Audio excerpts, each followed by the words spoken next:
Hey there folks, welcome to the Movie Tour. Today we are talking about another story from the good book, the Bible. It's a jaw-dropping tale of Samson, the man with the killer hair and killer biceps of steel. It's the ultimate power trip that'll make you question everything you know about hair care and gym routines. I mean, who needs protein powder when you've got the strength of the Lord on your side? The dude's on God steroids. But the big question is, how accurate is the Hollywood adaptation of this biblical legend? Well, buckle up, Buttercup. It's time to find out.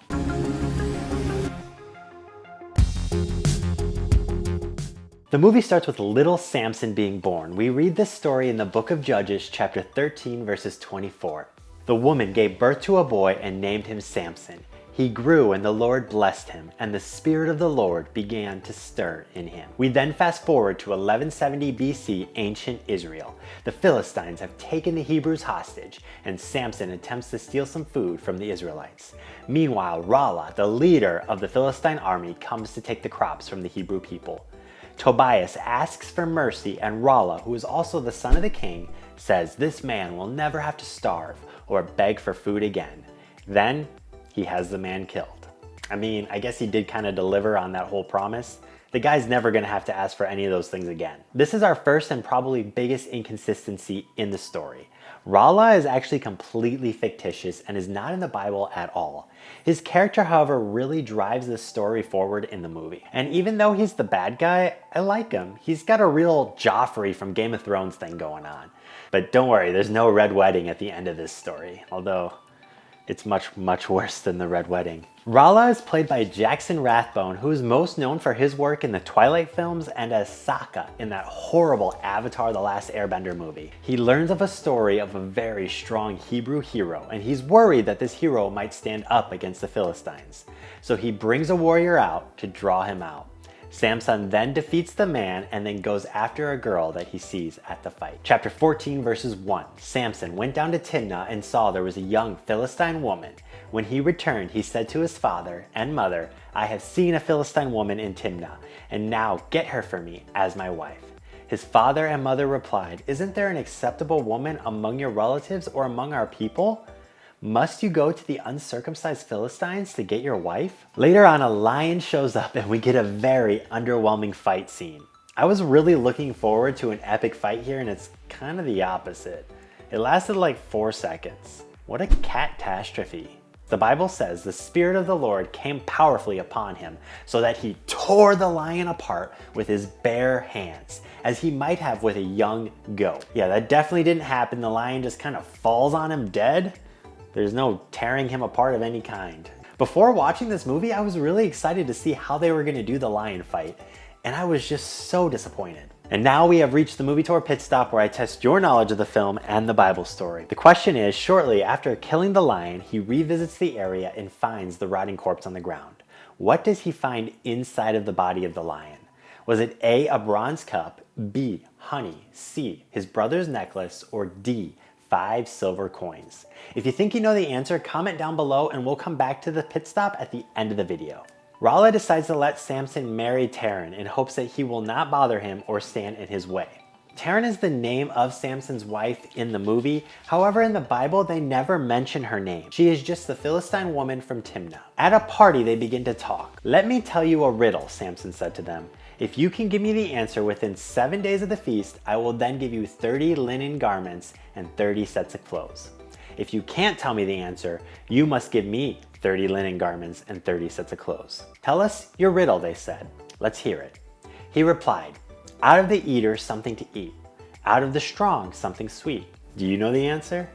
Now in the film, Samson only gives him 1 night to give the answer. And Rala quickly goes to Samson's wife Taryn and threatens her to have her get the answer for him. On the 4th day, they said to Samson's wife, coax your husband into explaining the riddle for us, or we will burn you and your father's household to death. Then Samson's wife threw herself on him, sobbing, you hate me, you don't really love me, you've given the people a riddle, but you haven't told me the answer. I haven't even explained it to my father or my mother, he replied. So why should I explain it to you? She cried the whole 7 days of the feast. So on the 7th day, he finally told her, because she continued to press him. She in turn explained the riddle to her people. Rala then gives the answer to Samson and takes his wife hostage. "Get me my tunics or she dies," he says. So Samson races off to try to find the tunics as he had lost the bet. He goes for a drink of water where the nearby Israelites were unhappy, so they attack him. Then the Spirit of the Lord came powerfully upon him. He went down to Ashkelon, struck down 30 of their men, stripped them of everything, and gave their clothes to those who explained the riddle. So when he returns, he finds that his wife was given away to another man, and then they try to arrest him. So he flees out of the land back to his father's home. Samson said to them, "This time I have the right to get even with the Philistines. I will really harm them." So he went out and caught 300 foxes and tied them tail to tail in pairs. He then fastened a torch to every pair of tails, lit the torches, and let the foxes loose in the standing grain of the Philistines. He burned up the shocks and standing grain together with the vineyards and olive groves. Now, I don't know why Samson used Firefox here. I'm more of a Google Chrome guy myself. If he had used Chrome, those fields would have been ablaze much faster. He might as well have used Internet Explorer. So the Philistines went up and burned her and her father to death. Samson said to them, "Since you've acted like this, I swear that I will not stop until I get my revenge on you." He attacked them viciously and slaughtered many of them. He doesn't kill any of them at this point in the film though. Samson is a very violent story, so where's all the violence? I guess at this point as a filmmaker, you kind of have to decide, do you want the film to be incredibly bloody as it is in the Bible, or make it more family friendly? As I'm sure parents might want to show this to their kids, or pastors may want to show this in churches. Poor Sammy. And it's only about to get way worse for you, buddy, so brace yourself, it's coming. Rala sends more men to attack Samson and they threaten to hurt his father. So he allows them to arrest him in exchange for peace. So they bound him with 2 new ropes and led him up from the rock. Rala, however, didn't stick with his deal and kills Samson's father. At this point, the Spirit of the Lord came powerfully upon him. The ropes on his arm became like charred flax, and the bindings dropped from his hands. Finding a fresh jawbone of a donkey, he grabbed it and struck down 1,000 men. Why is it in fight scenes the hero only ever has to fight one guy at a time? There's 1,000 men here and they don't work together? The Philistine armies, they really need to have a teamwork event. Maybe try the parachute game, that's always a fun one. What's gonna work? Teamwork. Oh good, they finally did it. They team up against him, and this guy is basically the Hercules of the Bible. And this scene is actually so epic. This is actually the kind of scene I want to see when we see one guy killing 1,000 men. Then Samson said, "With a donkey's jawbone, I have made donkeys of them. With a donkey's jawbone, I have killed 1,000 men." Because he was very thirsty, he cried out to the Lord, "You have given your servant this great victory. Must I now die of thirst and fall into the hands of the uncircumcised?" Then God opened up the hollow place in Lehi, and water came out of it. When Samson drank, his strength returned, and he revived. One day, Samson went to Gaza, where he saw a prostitute. He went in and spent the night with her. The people of Gaza were told, "Samson is here." So they surrounded the place and lay in wait for him all night at the city gate. They made no move during the night, saying, "At dawn, we will kill him." So Samson books it out of there, and he gets stopped at the city gate. He then got up and took hold of the doors at the city gate, together with the 2 posts, and tore them loose, bar and all. He lifted them to his shoulders and carried them to the top of the hill that faces Hebron. Now, the Bible makes no mention of Delilah during this part of the story, but the movie has her helping him out in these scenes. It just says in verse 4, sometime later he fell in love with a woman in the valley of Sorek. Her name was Delilah. Hey there, Delilah, what's it like in Sorek City? You have 1,000 red flags, but girl, tonight you look so pretty. Yes, you do. The rulers of the Philistines went to her and said, "See if you can lure him into showing you the secret of his great strength and how we can overpower him so we may tie him up and subdue him. Each one of us will give you 1,100 shekels of silver." So Delilah said to Samson, "Tell me the secret of your great strength and how you can be tied up and subdued." Samson answered her, "If anyone ties me with 7 fresh bowstrings that have not been dried, I will become as weak as any other man." The Bible then tells us in verse 12 that Delilah tied him up and screamed, "The Philistines are upon you." But he snapped the ropes off as if they were just threads. The Bible then says that Delilah went to him again and again, and Samson kept giving her false information on how to subdue his strength. She tells him if he truly loved her, he wouldn't keep secrets from her. So he told her everything. No razor has ever been used on my head. He said, because I have been a Nazarite dedicated to God from my mother's womb, if my head were shaved, my strength would leave me, and I would become as weak as any other man. Then she called, Samson, the Philistines are upon you. Then the Philistines seized him, gouged out his eyes, and took him down to Gaza.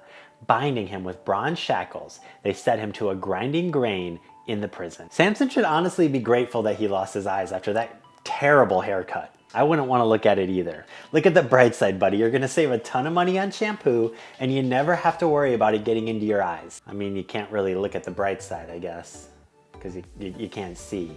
We then see Rala kills his father in the film. And again, this is not in the Bible at all, since Rala is completely fictional. But can we talk for a minute about his beard? It literally predicts his future.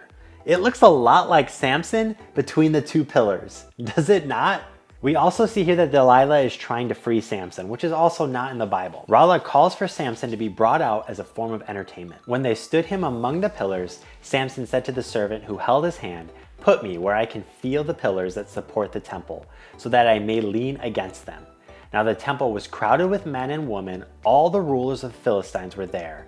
And on the roof there were about 3,000 men and women watching Samson perform. Then Samson prayed to the Lord, Sovereign Lord, remember me. Please God, strengthen me one more time and let me with one blow get revenge on the Philistines for my 2 eyes. Then Samson reached towards the 2 central pillars on which the temple stood, bracing himself against them with his right hand on one and his left hand on the other. Samson said, let me die with the Philistines. Then he pushed with all his might, and down came the temple and the rulers and all the people in it. Samson has delivered the people just as God had intended. And the movie ends there. Let's get back to the movie tour pit stop. The question was, shortly after killing the lion, he revisits the area and finds the rotting corpse. What does he find inside the body of the lion?